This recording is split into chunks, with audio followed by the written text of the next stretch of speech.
let's get into the Ukraine Energygate scandal. This is something I think important, and we haven't covered Ukraine in a while. So basically, in Ukraine, Zelensky's facing his biggest corruption scandal to date.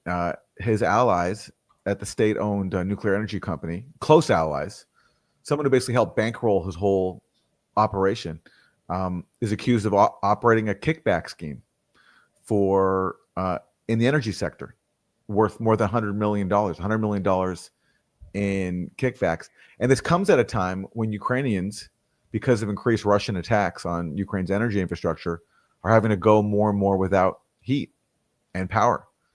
And so this isn't, and right as, we're entering into winter. And funnily enough, this was uncovered by this Ukrainian anti-corruption agency that's heavily backed by the West, and that Zelensky tried to shut down this past summer. And when he tried to do that, that also led to the biggest protest that he's faced since taking power. And now these agencies, which are heavily backed by the West, so then you have to wonder is there a Western hand in this coming out? Is there a move being made against Zelensky by some of his supposed allies in the West? I don't know. But this is all coming out now, and it's a major crisis for him, especially as Ukrainians are going without power, and especially as just this growing crisis of desertions and people not wanting to be sent off to die to fight this war that is now almost 4 years old. The anniversary of the Russian invasion is coming up in February. So the regulatory agencies, which were installed by the West, heavily funded by the EU, as part of the bargain for dumping so much money into one of the most corrupt countries, I think the most corrupt country in Europe. This was sort of the bargain. Oh, we'll give you all this if you let us have these regulatory agencies. Then Zelensky moves to shut them down. NABU and SAPO, right? That was last summer. Yeah. And the friction begins. You start to see these kind of color revolution style protests in the streets of Kiev with the technocratic youth who work for the NGOs, the kind of people who came out in the Maidan in 2014, and now they're protesting against Zelensky. They went away. It's war. They're on a war footing. Zelensky can always kind of keep people circling the wagons. Now things are getting really bad. And the figure what is the scandal? The energy companies were getting kickbacks of 15%. Yep. In order to sign contracts. And the person presiding over that corruption scheme was known as Zelensky's wallet. What's his name? His name is Timur Minchik. Yeah, Minchik. Okay. Yeah. So Timur Minchik was also the accountant for Igor Kolomoisky, as far as I understand. And he helped set up Zelensky's show, Servant of the People, and a lot of other Zelensky-related entertainment ventures, which made Zelensky a household name. Kolomoisky was kicking in the money, and Michnik was overseeing all of these various companies. So Michnik has this long connection to Zelensky, and now he has fled, and he is now in Israel. Yes, I was going to say, of all places he fled to Israel, which is just funny. And also, where all the corrupt oligarchs from Ukraine and Russia go, like Berezovsky, for example. Yeah.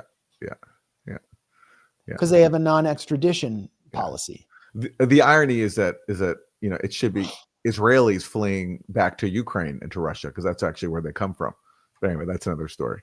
But yeah, so he fled to Israel, and this is actually a real crisis for Zelensky.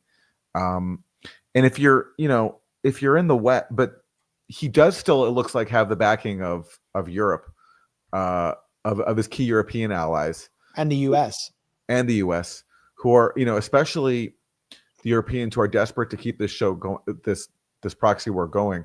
So, for example, Jens Stoltenberg, he's the former head of NATO, and he said that this corruption scandal is basically, it's all the more reason to keep funding the Ukraine proxy war?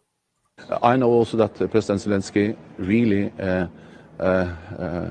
works hard to fight corruption, and we should support him in those efforts. But the right response is not to reduce the support to Ukraine.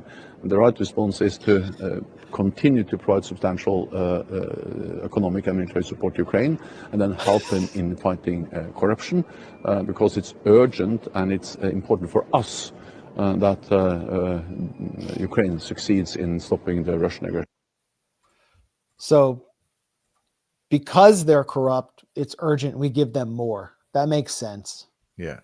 But the problem they're facing now is, where's the money going to come from? Because the US, at least for now, has stopped providing the funding. Trump does not want to go back to Congress and ask for more money. I mean, like, you never know with him. That could be yet another betrayal that he does of his campaign promises. But I think for him, that would be even a stretch, after he kept talking about how we're not going to give Ukraine any more money and we're going to end the war. So where do they find the money from? Well, now their only recourse is to basically steal Russian assets, because there were a lot of Russian assets that were frozen after Russia invaded. But if you do that, then you're basically blowing up the entire credit system of the EU. You're basically saying that, like, you cannot rely on the EU banking system. So internally, there's a lot of division over that. But for proxy warriors who are committed to continuing this war, that's really their only option at this point, because their societies are facing internal decay. Living standards have plummeted. Energy prices are higher. So, like, where's the money going to come from? Welfare has already been cut in some states, and so there's not enough money there to cut. So what do? I mean, their only recourse now is to steal Russian money. And here is the same attitude of basically just complete indifference to Ukrainian lives. It's very much pervasive. This is Kaja Kallas, the top EU diplomat. This is what she said today. Supporting Ukraine is a bargain compared to the cost of Russia's victory. Wars are lost by whoever runs out of money or soldiers first. Supporting Ukraine. I mean, how does that even stand to reason? Like, Europe has suffered so much economic damage from this war. Yeah, and she says, like, wars are won by whoever runs out of money and soldiers first. Well, who is losing more soldiers? It's obviously Ukraine, just based on their sheer size compared to Russia. Russia hasn't had to kidnap people off the streets the way Ukraine has. You can see it in all the videos that come out of Ukraine, because Ukraine just has far less people. Russia is just such a massively bigger country, which speaks to why one of the many reasons why it was such folly to have this whole proxy war to begin with. But the attitude remains: let's just keep sending more Ukrainians off to die and keep coming up with money to keep this thing going. And that seems to be the dominant attitude. And the problem is, even though the Trump administration, you have people like Trump and JD Vance who are not ideologically committed to, a proxy war in the way that Biden was, they're still not willing to do what it takes to reach a peace deal with Russia, to actually address Russian grievances that go beyond Ukraine, expansion of NATO, arms control, the so-called missile defense sites that the U.S. has in Poland and Romania. Trump's not going to roll that back. That's not in his wheelhouse to engage in diplomacy like that. The last president willing to do that, you can argue, was Reagan. Like, Reagan was the last president seriously interested in diplomacy with Moscow when they, reached things like the INF Treaty, which Trump then killed. Obama did do New START, and that's a good thing. But aside from that, Obama also did the Maidan coup. Obama also expanded or modernized, quote unquote, the U.S. nuclear arsenal. He also, after initially he said he wasn't going to go ahead with George W. Bush's so-called missile defense sites in Poland and Romania, he did. So what happens in Washington is, no matter what the intention of the president is, they come up against the permanent pro-war bureaucracy, and that's who ultimately calls the shots. And here's former BlackRock executive and German Chancellor Friedrich Merz explaining how the war is just benefiting Germany, how it's been such a boon for Germany. Actually, this really, if you read into his comments, strongly contradicts Kaja Kallas and also highlights the inhumanity of EU leadership. Und ich will, damit es Bild vollständig Oh, well. ist, auch hinzufügen. I have to Ich habe translate. heute in einem längeren Telefonat den ukrainischen Zelensky must make sure gebeten, Ukrainians serve their country instead of leaving for Germany. Jeez. Yeah. He's saying Zelensky has to crack down harder on corruption and keep young Ukrainians from leaving the country. Well, they're not leaving they're leaving the country because they don't want to be sent to the meat grinder. So BlackRock says you have to go to the meat grinder because BlackRock increasingly owns lots of land in Ukraine and wants to buy up more of Ukraine. It wants the spoils of war. They've created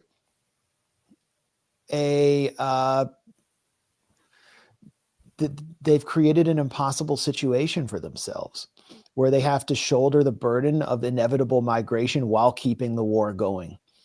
These people are insane. And at the same time, it's Merz who will profit, not the average German, particularly German less skilled laborers who are being pushed out of their jobs in competition with Ukrainians who are willing to work for less, who are working lots of like Uber type jobs in places like Poland.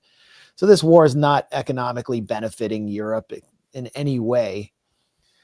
And yet they're asking to dump more money in when the country is in the grips of a massive corruption scandal that isn't being covered in the US. I mean, you have to really look for coverage of this.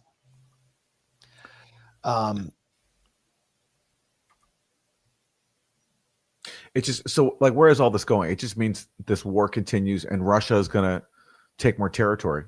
That's been the trajectory of the war. Russia's gone at a very slow pace. But they're doing that for obvious reasons. Is they're just trying to wait out Ukraine. They have a lot more people. They have a much more efficient military production process than the West does. So they're just going to keep waiting this out and slowly take more territory. And unless there's a change in Washington, that's just how it's going to go. A lot more Ukrainians will be sentenced to death, and Russians too. I mean, I often wonder, like with Putin, like if you were to tell Putin that like nearly 4 years later you'd still be fighting this war and you'd have lost, hundreds of thousands of people. I don't know the exact death toll in Russia. The U.S. estimate is around 1 million. That strikes me as too high, but what do I know? But regardless, it's a lot of people that he sacrificed. Would he have done what he did back then if he knew that this would still be going? I think he expected this to be over a lot quicker than it was. And one of the reasons why it wasn't over so quickly is because the US and the UK sabotaged the diplomacy that Zelensky immediately undertook with Russia. But certainly Putin's not backing down now. He's invested too much in this. And so that's where we're headed. It's just like, so I guess the question is, how far is Russia going to go inside of Ukraine before they can decide that they taken enough to be able to declare a victory? And how soon before Zelensky becomes Yair Netanyahu's neighbor in Miami? Because Vitaly Klitschko, the mayor of Kiev, and former Ukrainian president Petro Poroshenko are now talking about forming a unity government, and many Ukrainians are turning against Zelensky, who is increasingly just propped up by the West. Well, the irony there is that Klitschko was part of an agreement to have a unity government with Yanukovych back in February 2014. There was a power sharing deal that would have kept Yanukovych in power under reduced authority, have early elections, and Klitschko agreed to that. He was one of the more sort of moderate Maidan leaders. But the hard right element of the Maidan, the ultra nationalists, the neo-Nazis, the fascists, whatever you want to call them, they sabotaged that. And they did that with U.S. backing, because the U.S. immediately, after blessing this power sharing deal, after the coup happened with, on the strength of the hard right, the ultra nationalists, the U.S. immediately welcomed the coup and said that this was a great thing. So, it's funny how this, and of course, what was the main impetus, or what was the initial spark for the Maidan, along with Yanukovych along with him delaying signing the EU trade pact, because he didn't actually outright reject it. He just delayed signing it because he wanted better terms. It was corruption. People were upset about corruption. And now you have Zelensky, who took power on the strength, or at least, who took power after, was elected in an election that happened after that coup. Now he's facing massive corruption charges. And So it all underscores that all of this could have been avoided had simply the ultranationalists in Ukraine and their Western backers been willing to respect agreements that had already been made, the Minsk Accords, and then the power sharing agreement that would have left Yanukovych in power for just a little bit longer under reduced authorities.